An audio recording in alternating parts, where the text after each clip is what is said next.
Olá, amigos! Hoje é um dia muito especial. Estamos aqui com o ator Renato Prieto, que é divulgador da doutrina espírita. Eu acho que ele vai trazer, né, para nós informações importantíssimas sobre esse percurso dele como ator e divulgador da doutrina espírita.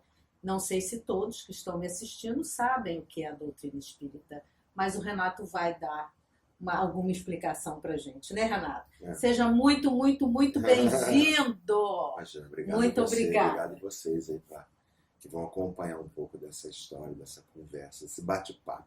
Pois é, eu queria que você começasse nos contando como é que você começou essa trajetória de arte e divulgação da doutrina espírita, que eu gostaria até que você falasse como começou e o que é essa doutrina espírita, né? Eu já vinha com o assunto na minha mente desde muito menino, né?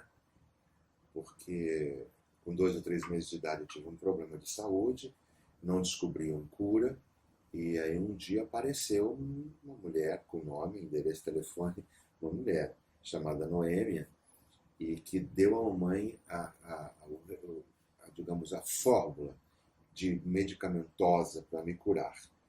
E aí, nesse momento em que ela disse qual era o remédio, os medicamentos, eu já desenganado, alguém chamou por mamãe, a mamãe virou, quando ela se voltou, a mulher tinha desaparecido da frente dela, com os portões trancados, com a chave dentro da sala.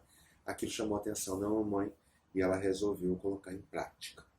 Porque a mamãe falou, mas eu não sei onde encontrar essas ervas. Ela disse, a moça que cuida dele sabe. E a moça falou, eu sei mesmo.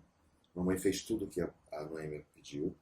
E a partir daí, eu fiquei curado. Tanto que eu estou aqui. Aí eu cresci ouvindo. Na dúvida, pergunte à sua amiga Noêmia. Fala com os senhores da guarda, Noêmia. Fala com a sua amiga Noêmia. E aí, o assunto espiritualidade vem daí. Depois disso, eu me formei como qualquer outra pessoa, nas melhores escolas, estudei e me formei. Tem toda uma formação acadêmica, né, nas artes cênicas. E estudei, por exemplo, na Faculdade de Artes Cênicas do Rio de Janeiro, no Conservatório Nacional de Teatro, o Unirio, fiz cursos com o Grotowski, estudei com o Robert Lewis, do Hector, os estudos, enfim, procurei me equipar para a minha profissão. E o assunto espiritualidade sempre me acompanhando, porque eu comecei a me aprofundar, comecei a estudar, pesquisar. Paralelo aos seus estudos, você tinha lá os seus estudos da doutrina espírita. Isso eu comecei a estudar muito mais adiante, já mais digamos, adolescente e tal. Mas a sua jovem. Mãe era espírita? Ninguém se tornou na minha família. espírita? Ninguém? Não, ninguém. Mas incentivavam. Não se importava. Quando eu perguntava para minha mãe alguma coisa, ela dizia, vai buscando que você vai encontrar a resposta. Você vai encontrar as suas respostas. E foi o que aconteceu. E a Noêmia foi localizada alguma vez na sua história? Sim, já adulto, numa reunião em que eu estava, ela se manifestou através de um médium e aí contou todo esse encontro dela com a mamãe e o porquê que ela tinha se aproximado e dado à mamãe as condições de encontrar os medicamentos, porque eu tinha que encontrar na matéria, que eu tinha que fazer um trabalho e tal. E aí conversamos muito sobre isso, ficamos mais, digamos, eu pude questionar um pouco mais. Sim. Né? E quando é que foi que você teve esse insight, essa ideia de que agora eu estou equipado e vou colocar em prática isso que eu recebi lá atrás com a Noêmia, né? Porque eu acho que foi a Noêmia que te trouxe, plantou essa... Na verdade, eu ia tendo minha profissão ali, caminhando. Eu estava fazendo o Doce Pássaro da Juventude, do Tennessee Williams, com a Tônia Carreiro, estrelando. Eu fazia um excelente personagem. Tinha acabado de fazer, antes disso, um outro espetáculo, que era um texto do Milor Fernandes, chamado Vivaldina, em cima do Arlequim, de Goldoni, com Ari Fontoura, Italanandi, eu, outros colegas. A minha carreira caminhava muito bem, obrigado, fazia programas de televisão, fazia seriados, essa coisa toda. Fui convidado para um almoço entre amigos nos jardins da casa do cantor Ivan Cury. Quando eu cheguei, meu local já estava reservado, você está na mesa tal, acompanhado da atriz Gracinda Freire. Quando eu sentei nessa mesa, já estavam sentados na mesa um casal, o ator Felipe Caroni, junto com a esposa dele, Odete. almoçando, batendo papo, com boa música, muitos cantores presentes na casa do Ivon. A Gracinda fez um comentário. O Felipe, Renato Prieto, ele também é como você, é espírita. E ele falou, nossa, que interessante. Ele falou, porque estamos começando um trabalho sobre o comando do Augusto César Vanucci para espetáculos, para teatro, para coisas que falam de espiritualidade, programas de televisão. E você é jovem, né? É bom. Está lá Lúcio Mauro, lá está também o Augusto César Vanucci, Hilton Gomes, Paulo Figueiredo, citou as pessoas. Ter um jovem por perto é bom e tal. Eu falei, tá, um dia eu vou visitá-los. E um dia eu fui. Simultaneamente eu convidei ele. Falei, eu faço um trabalho social numa favela do Rio chamado Morro do Juramento. Você não gostaria de um dia vir participar também, de ajudar? Ele falou, claro. O que fez com que nós voltássemos a nos encontrar. E eu fui ouvindo, tal dia. Um dia teve encontro, eu fui. Eu comecei a conversar e dali eu fiquei curioso. Foi quando eles quiseram, eles estavam com a ideia de montar o primeiro espetáculo, que ainda até hoje é considerado o maior sucesso da história do teatro brasileiro, que é o espetáculo Além da Vida. Além da Vida. Além da Vida. E aí eu entrei nesse elenco. E aí eu continuei fazendo, por exemplo, assim, simultaneamente eu comecei a gravar a novela Assim a Moça, na TV Globo. Posteriormente eu comecei a gravar uma outra novela chamada Corpo Santo, depois os especiais que o Vanucci dirigia, mas participando também desse projeto. Mas chegou um momento que o Augusto César Vanucci foi o primeiro a desencarnar, nós demos continuidade. Carone, principalmente eu. Posteriormente a isso tudo, Carone também já com uma certa idade, tinha uma doença, o que levou ele ao desencarne. Tinha uma saída, parar o projeto. Eu poderia decidir isso, continuar com o projeto. E eu decidi que eu queria continuar com o projeto. Então eu comecei a não aceitar determinados trabalhos. Isso me ocupa, isso não dá tempo, o meu foco aqui. Comecei então a colocar o meu foco ali. Então o foco ficou exclusivamente... A partir daí. Isso foi em que ano, Renato? Uns 25 anos atrás, mais ou menos, ou mais. Eu desci, até hoje eu moro ali no Leme, na praia do Leme, me sentei na pedra ali do Leme e, enfim, fiz um pouco de yoga, um pouco de reflexão e pensei o seguinte: o que era uma vida de 0, digamos, a 90 anos ou 80 anos diante do universo? Eu conhecia o sucesso, eu tinha brilhado na novela Assim a Moça, que batia 70% de audiência, né, em cima do sucesso da novela de época.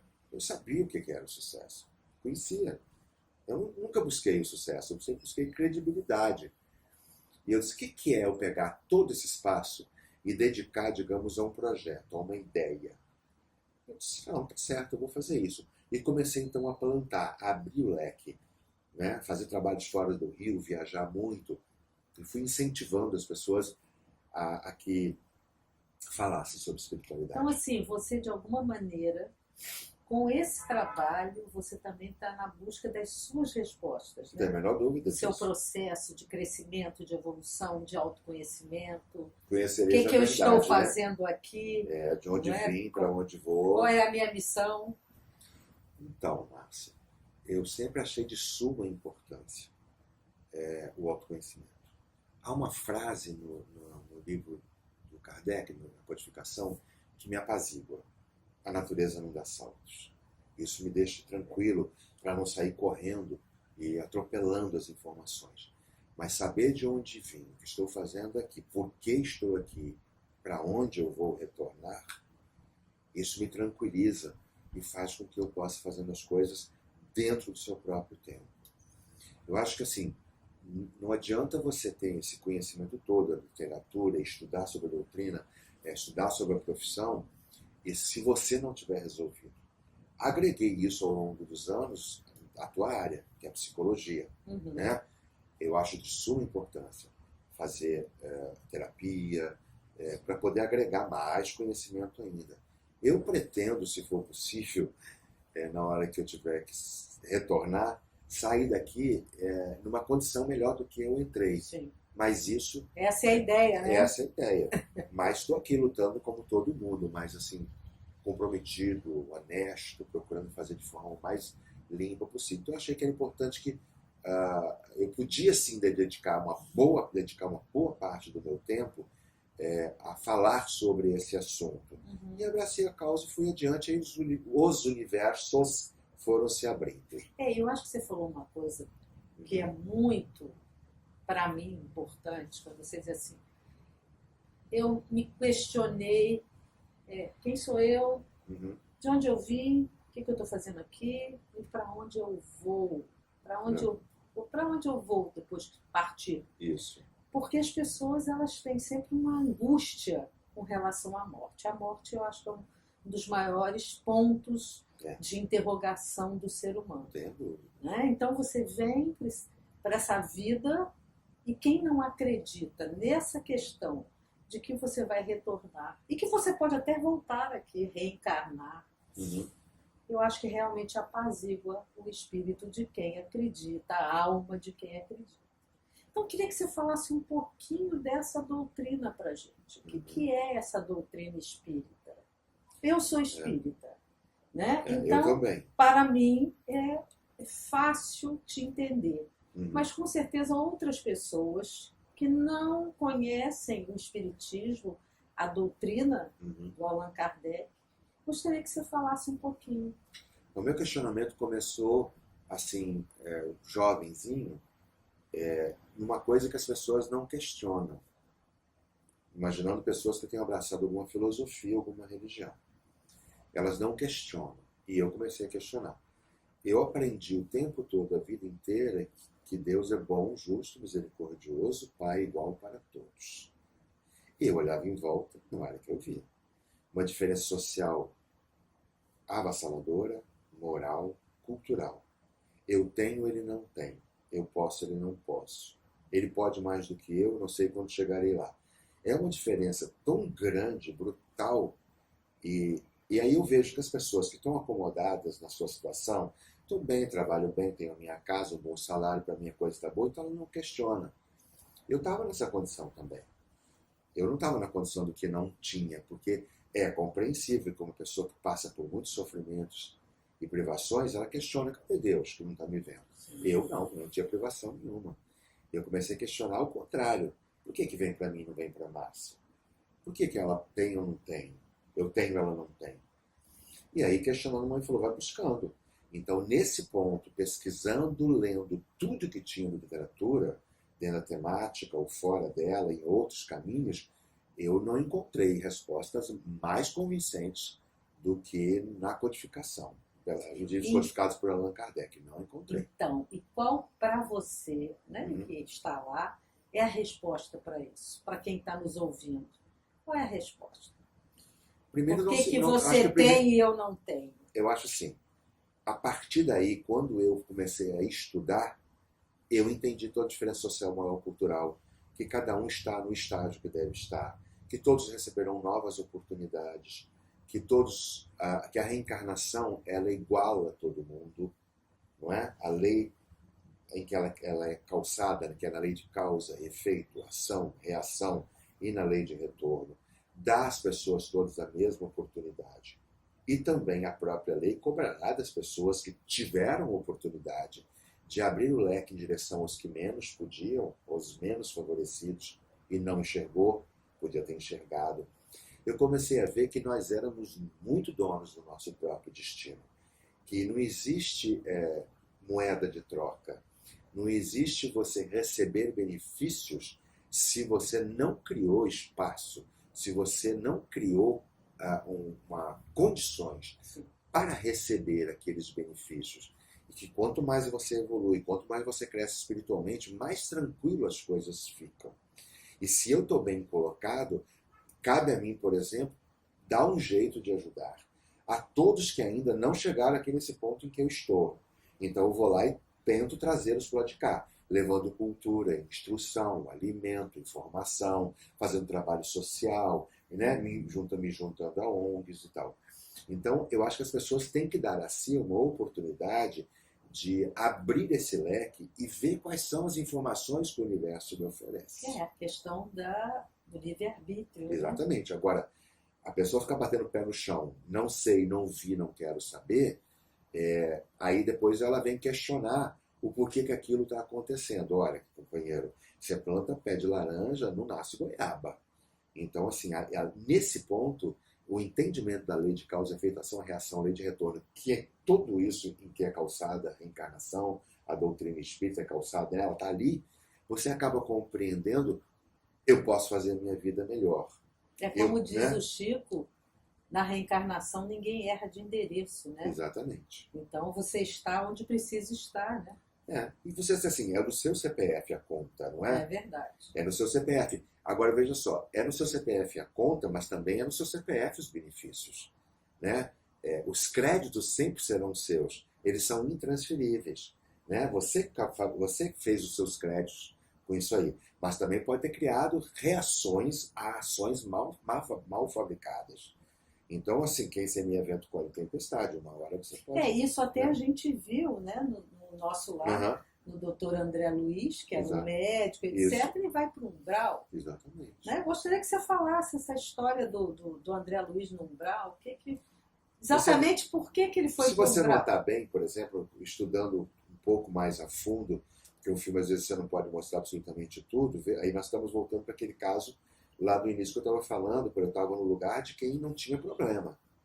Uma família bem sedimentada, presença do pai na mesa com presença forte, uma mãe absolutamente empoderada, preparada espiritualmente. Você sabia quem é que tinha o comando ali por condições moral, não por imposição. Aí você entende, por exemplo, por que ele tinha todas as condições. Ele estudou nas melhores faculdades. Ele teve acesso a todo tipo de cultura da época. Nada lhe faltou para que se tornasse o médico que ele se tornou. E ao invés dele utilizar de tudo isso para minimizar, diminuir o sofrimento de muitos, ele só atendia os endinheirados, os ricos. Ele abria a porta. Quem fazia os necessitados entrar era a secretária. Então você veja, o crédito acabava na mão da secretária dele, porque ela encaixava entre um e outro um necessitado. E quando ele chegava na sala, ele já encontrava lá o necessitado e ele olhava firmemente para ela como repreendendo ela, e ela fazia um olhar como que diz assim, não custa nada. E foram essas pessoas que não sabiam que ele estava atendendo até um pouco contra a vontade, mas porque a secretária levava aquelas pessoas ali, foram as únicas pessoas, quando ele foi buscar num arquivo quem pedia por eles, quem pensava nele, exatamente, quem orava por ele, quem pedia misericórdia por ele, foram todas as pessoas que ele atendeu no encaixe colocado pela secretária e não os milionários. Então eu acho que ele acaba não pagando um preço, pelo contrário, ele tem a oportunidade de, ao passar por aquilo tudo, revisar a sua própria vida e dizer, eu podia ter feito melhor, não fiz. Mas aí que está o grande lance, ele se conscientiza disso e começa a utilizar todo o conhecimento que ele já tinha, cultural, intelectual, mais o apressado que ele teve de querer adquirir os novos conhecimentos nessa consciência e se tornar quem ele se tornou. Um ícone no mundo inteiro, reconhecido pela sua bondade, pelo seu crescimento, com a vontade de dar ao outro. Então, assim, eu acho que ele é uma prova clara da responsabilidade que nós temos nas nossas escolhas. Saber fazer escolhas é o caminho certo. Eu acho que esse é uma das coisas mais importantes que a doutrina espírita nos ensina. Sim. Né? Aprenda a escolher, aprenda a usar as palavras corretamente, aprenda a pensar corretamente, aprenda a se comportar no mundo. Né? Olha para o seu lugar. Olha por que você recebeu esse dom, né? E teve a chance de sobreviver lá com a ajuda da Noêmia. É verdade. Qual o sentido disso? E lá na frente você consegue ver. Então, eu acho que a doutrina ela nos traz, sim, essa compreensão. Né? Ela nos mostra que as coisas têm um sentido e elas, sim, têm um encadeamento. É maravilhoso. Você monta o quebra-cabeça. Né? E isto não é para você ficar sentado esperando, é para você fazer bom uso do que você recebeu. Não tenho dúvida. Você veja, por exemplo, a vida dá a gente oportunidade. Eu fui à casa de um amigo, muito bem situado financeiramente, e naquele momento ele contava uma quantia grande de dinheiro para cobrir alguma coisa, Eu parei um pouco aí com ele e falei, eu preciso que você me ajude a ajudar 3 famílias que estão descobertas no final do ano, para as festas de Natal e Ano Novo. E ele contando o dinheiro, ele virou para mim e falou assim, que trabalho bonito que você faz, né, Renato? Eu não tenho dúvida que você vai conseguir a pessoa que vai te ajudar a proteger essas 3 famílias. Você veja, a minha presença ali estava dando a ele uma oportunidade de mudar a história dele. E ele não mudou. Pois é, Né? eu acho que isso, a partir daí, a gente podia fazer uma reflexão final, né? Porque a vida nos dá oportunidade sempre. O tempo todo. E será que a gente reconhece? Será que a gente faz bom uso? Que mensagem você pode deixar aqui para os nossos amigos do canal? Em primeiro lugar, eu acho assim, você tem que parar todos os dias, 2 vezes, pelo menos possível 3, por 3 minutos que seja. Você não sabe orar? Fecha os olhos, só faça a respiração. Inspira, segura, sopra levemente. E faça a reflexão de como será o seu dia. No final do seu dia, revisa todo o seu dia. Veja onde você acertou, se aplauda, nós precisamos disso. Você acertou, não é feio se aplaudir. Veja onde você não foi tão bem, para retomar nos dias seguintes. Ouvir quem sabe mais que você, isso é de suma importância. São colocados ao nosso lado um número enorme de pessoas a todo momento, que sabem muito mais que nós e que compartilham conosco. Ouvir o que o outro diz. Observar. A vida nos dá exemplo o tempo todo e ininterruptamente. Observa o que está acontecendo ao seu lado. Observa, você precisa observar. Ouça o seu coração. Quando você fizer uma pergunta, por onde eu vou? A primeira resposta é imbatível. Depois você começa a intelectualizar a resposta. Sim. Não. A intuição, ela não é. É sempre a primeira resposta. É gol. Então, ouça, se ouve. Você precisa se ouvir. Teu corpo fala, você precisa ouvir. Saúde, imprescindível, cuidar da saúde. Mas, se a gente fizer um pouquinho de cada coisa dessa que eu coloquei aqui, e os nossos amigos espirituais, imbatíveis, inquestionáveis. Todos os dias, quando eu acordo, quando eu durmo, eu digo a mesma frase para eles. Obrigado por vocês não desistirem de mim. Vocês não têm ideia do quanto eu sou grato por vocês não desistirem de mim. Eu erro, mas vocês não desistirem de mim. Eu não fui tão bem hoje, mas vocês não desistiram de mim. Eu sou muito grato ao Criador e todos os trabalhadores encarnados ou desencarnados que me levam adiante e que não me julgam em nenhum momento. Eles não desistem de mim. Isso é um outro fator importante. Não julgar. Tão difícil, né, Renato? É difícil. Eu acho que nós vivemos num mundo, e agora até com essa exposição toda desse mundo virtual, como as pessoas se criticam, como as pessoas sabem tudo, falam tudo, apontam tudo. Então esse exercício de não julgar, ele é um exercício necessário e muito desafiador. Muito. Seja generoso com você. Muito. Você precisa ser generoso com você. Tira das suas costas essa culpa milenar que colocaram em você. Ela não te pertence. Colocaram nas nossas costas uma culpa do não pode, não deve. Você é culpado você não é culpado. Você era ignorante quando fez. Agora você já sabe. Isso é uma verdade absoluta. Não é? Agora você já sabe que você não vai fazer mais. Tira a culpa das suas costas. Se aplauda. Se ame. Isso, você está dizendo uma coisa que eu acho fundamental. Se você pergunta, eu aqui dentro do meu consultório, às vezes eu digo à pessoa, diga aí uma qualidade sua. Aí a pessoa fica... Uma dificuldade de localizar. Aí eu falo assim, e um defeito? A pessoa tem 10. Ela fala rapidinho o que ela faz de errado. Mas o que ela tem de bom, parece que é vergonhoso, né? Reconhecer. Digo, gente, é bom você saber no que você é bom.